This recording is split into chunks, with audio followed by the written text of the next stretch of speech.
Shri Radhe everyone, welcome back to my YouTube channel. मैं आ गई हूँ आपकी अपनी favourite story advocate Anjali Awasthi का आज का एपिसोड लेके। एपिसोड बहुत ही धमाकेदार और इंटरेस्टिंग है, तो प्लीज़ वीडियो को एंड तक जरूर देखें। चैनल पे नए हैं तो चैनल को सब्सक्राइब करना, बेल आइकन को प्रेस करना बिल्कुल ना भूलें। एपिसोड की शुरुआत में यहाँ पे हम देखते हैं कि जो आरती होती है वो अपने व्हील चेयर से खड़ी हो जाती है और यहाँ पे वो उस सुनीता नर्स को बुलाती है कि देखिए मैडम, आप ज़रा पीछे मुड़ के तो देख लीजिए। तो वो जैसे ही पीछे मुड़ती है, तो जैसे ही सुनीता पीछे मुड़ के देखती है तो यहाँ पे अंजलि जो होती है वो खड़ी हो जाती है अपने पैरों पे, और उसे देख के वो शॉक्ड रह जाती है कि आप कैसे खड़ी हो सकती हैं और आप रिकवर कर चुकी हैं, आपने ये बात हमें क्यों नहीं बताई पहले। और यहाँ पे हम देखते हैं कि आरती जो होती है वो उसे अभी सुनती ही रहती है। उसे ऐसा लगता है कि ये गलतफहमी हो गई है इसको, लेकिन जैसे ही वो उसे बोलती है कि आप जिसे समझ रही है मैं वो नहीं हूँ, तो वो बोलती है मतलब आप क्या बोलना चाहती है, मैं समझ नहीं पा रही हूँ। तो बताती है उसे कि मैं एक्चुअली आरती सिंह राजपूत हूँ, अंजलि सिंह राजपूत की बेटी। तो जैसे ही वो इतना सुनती है तो वो उसे बताती है कि मैं एक केस के लिए इन्वेस्टिगेशन कर रही हूँ, तो उसमें मुझे आपकी हेल्प की ज़रूरत पड़ेगी। तो भी यहाँ पे हम देखते हैं कि वो वहाँ से जाने लगती है और प्रदीप को बोलती चलिए प्रदीप मामा। और फिर वो उसे बताती है कि ये व्हील चेयर जो है वो आपके हॉस्पिटल का है, तो इसे किसी से बोल के रखवा दीजिएगा। और यहाँ पे जैसे ही वो वहाँ से चली जाती है, क्योंकि वो बोलती है कि मुझे अपनी माँ का गेटअप लेना पड़ा, क्योंकि मुझे ये सच जानना था। तभी यहाँ पे हम देखते हैं कि वो अपने घर पहुँच जाती है और यहाँ पे जो गणेश अवस्थी होता है वो वहाँ पे खड़ा रहता है। तो जैसे ही वो आता है सब्जी लेके, तो वो देखता है कि अंजलि अपने पैरों पे खड़ी है, तो वो उसे देख के शॉक्ड रह जाता है कि अंजलि सच में ठीक हो गई है क्या। तो वो बहुत खुश हो जाता है। पहले तो उसे इस तरीके से देख के कि ये बोल भी पाती है कि नहीं, वो इतना कुछ उसके दिमाग में चलता है कि अंजलि अपने पैरों पे खड़ी हो गई है और अंजलि अब बोल सकती है, चल सकती है, सब कुछ कर सकती है। तो यहाँ पे ये सब सुन के और सोच के वो बहुत खुश हो जाता है, ये देखता रहता है। तो वो पद्मा को जाके आवाज़ लगाता है कि पद्मा जल्दी आ, जल्दी यहाँ पे। फिर वो स्टेफनी और प्रदीप को भी बुलाता है कि स्टेफनी और प्रदीप तुम लोग कहाँ पे हो। और फिर आरती को भी आवाज़ लगाता है कि आरती कहाँ गई, क्योंकि उसे बहुत अच्छा लगता है कि अंजलि जो है अपने पैरों पे खड़ी हो जाती है। तो वो उसको बोलती है कि तू कुछ बोल सकती है, तू बोलना क्यों नहीं बोल रही है बाबा, तू क्यों बोल नहीं रही है बेटा। मैं बहुत खुश हूँ आज, क्योंकि आरती जो है वो भी बहुत खुश हो जाएगी ये देख के कि उसकी माँ आज पहली बार अपने पैरों पे खड़ी हुई है। 21 सालों में उसने कभी ये सब नहीं देखा है, तो इस वजह से वो बहुत खुश रहता है और वो आरती को भी आवाज़ लगाता है। और फिर यहाँ पे हम देखते हैं कि वो जैसे ही उसे बुलाने के लिए जाता है, तो यहाँ पे वो उसे बोलती है कि आप भी धोखा खा गए ना। तो ये सुन के जो गणेश अवस्थी होता है वो शॉक्ड रह जाता है कि ये क्या बोल रही है, मतलब ये समझ नहीं आ रहा है कि ये ऐसा क्यों बोल रही है। और गणेश अवस्थी जो होता है वो सोच में पड़ जाता है कि ये क्या किस लिए ऐसा बोल रही है, मुझे धोखा खा गए। और ये वो उसे पूछने लगता है कि मतलब क्या समझ नहीं पाया मैं, तो क्या बोलना चाहती है। तो वो बताती है कि हाँ नानू, आपने 21 साल से मुझे भी धोखे में ही रखा था ना, आपने मुझसे इतना बड़ा झूठ बोला था। तो वो उसे बोलता है कि तू ऐसा क्यों कर रही है, मुझे इस बुढ़े के दिल से और भावनाओं से क्यों खेल रही है इस तरीके से।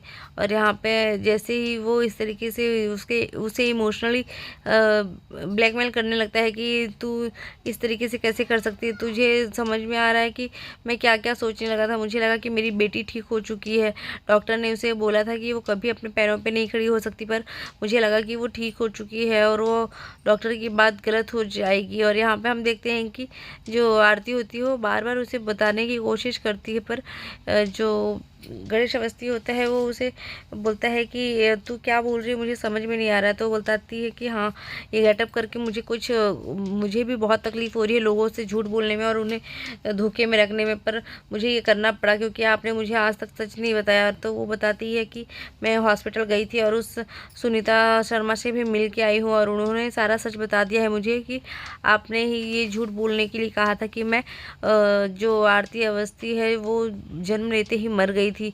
आपने ऐसा करने और कहने से क्यों कहा, क्यों ऐसा करने के लिए कहा उन नर्स को, उनको ऐसा करने से क्या मिला आपको।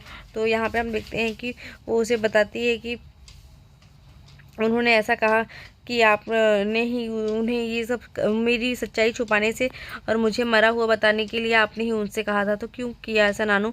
तो वो है कि मैं तुझे नहीं बता सकता, लेकिन फिर उसे उसकी रिक्वेस्ट करने पे वो उसे बताता है कि उस दिन जब एक्सीडेंट हुआ था, जैसे ही मैं हॉस्पिटल पहुंचा तो वहाँ पे मैंने सुना कि जो युवराज ठाकुर है वो अपने पापा चंद्रभान ठाकुर से बात कर रहा है और वो उसे बोलता है कि जो अंजलि है वो कोमा में जा चुकी है और जो अमन है वो परमानेंट कोमा में चला गया है। तभी यहाँ पे जो उसके पापा होते हैं वो उसे बच्ची के लिए पूछते हैं कि वो उसकी उसका जो बच्चा हुआ है वो कैसा है, तो वो उसे बताता है कि उसको भी मार डालेंगे हम, उसको भी ख़त्म कर देंगे। तो यहाँ पे जैसे ही वो इतना सुनता है तो वो जो गणेश अवस्थी होता है वो बहुत ही शौक रह जाता है कि अगर मेरी बेटी और दामाद को मैंने खो दिया है तो लेकिन मैं अपनी नातिन को नहीं खोना चाहता हूँ और ना ही मैं उसे खोने दूंगा, खुद से दूर होने दूंगा। तभी यहाँ पे हम देखते हैं कि वो उसे सबसे दूर ले जाने के लिए बोलता है और यहाँ पे उसने उस सुनीता शर्मा के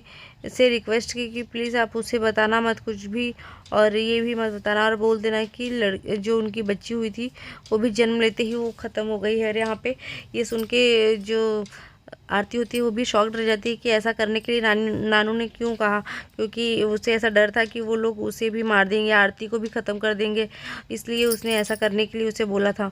और यहाँ पे हम देखते हैं कि आरती जो होती है वो जैसे ही ये सच्चाई सुनती है तो वो शॉक्ड रह जाती है कि ऐसा भी कर सकते हैं कुछ लोग जो हैं, वो कौन है कि जो एक नन्ही सी जान को मारना चाहता था।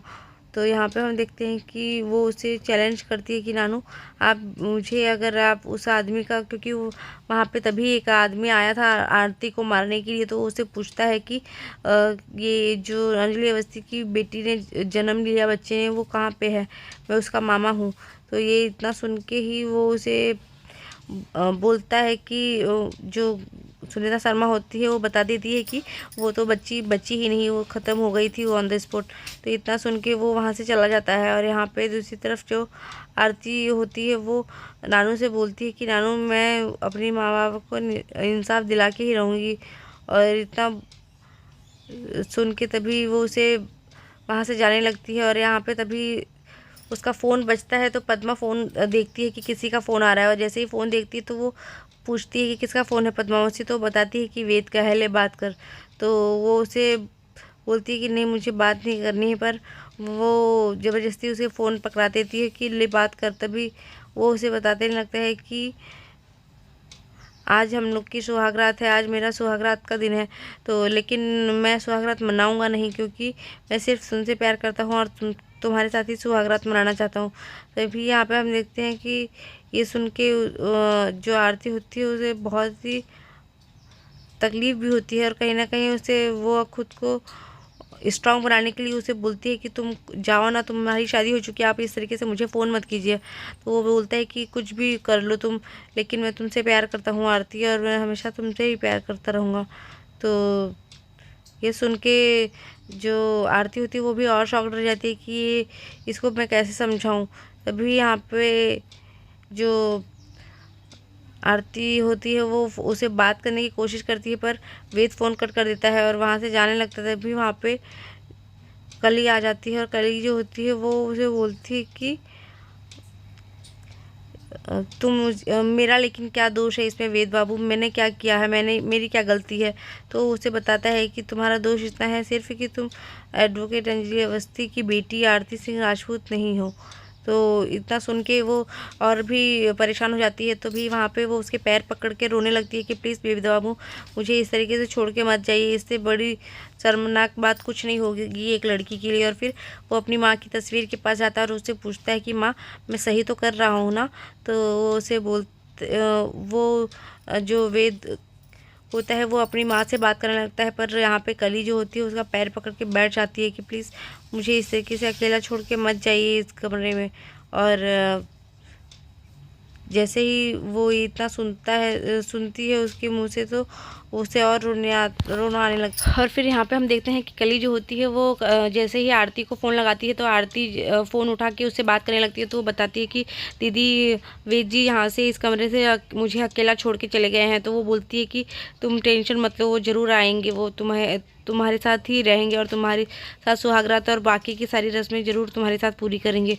तो वो बोलता है, वो कली बोलती कि नहीं दीदी वो कभी नहीं आएंगे क्योंकि वो सिर्फ आपसे प्यार करते हैं। इतना सुन के जो आरती होती है और शॉक रह जाती है। तो आज के एपिसोड में बस इतना ही फ्रेंड्स, मिलते हैं नेक्स्ट एपिसोड में जहाँ हम देखने वाले हैं कि जो युवराज ठाकुर होता है वो चाल चल के उसके ऊपर हमला करवाएगा और उसके बाद उसका सारा इल्ज़ाम जो है वो राघव सिंह राजपूत पे लगा देगा, जिसकी वजह से आरती के दिल में राघव सिंह राजपूत के खिलाफ और नफरत पैदा हो जाएगी। तो मिलते हैं नेक्स्ट एपिसोड में। होप सो वीडियो अच्छी लगी तो वीडियो को लाइक करना, चैनल को सब्सक्राइब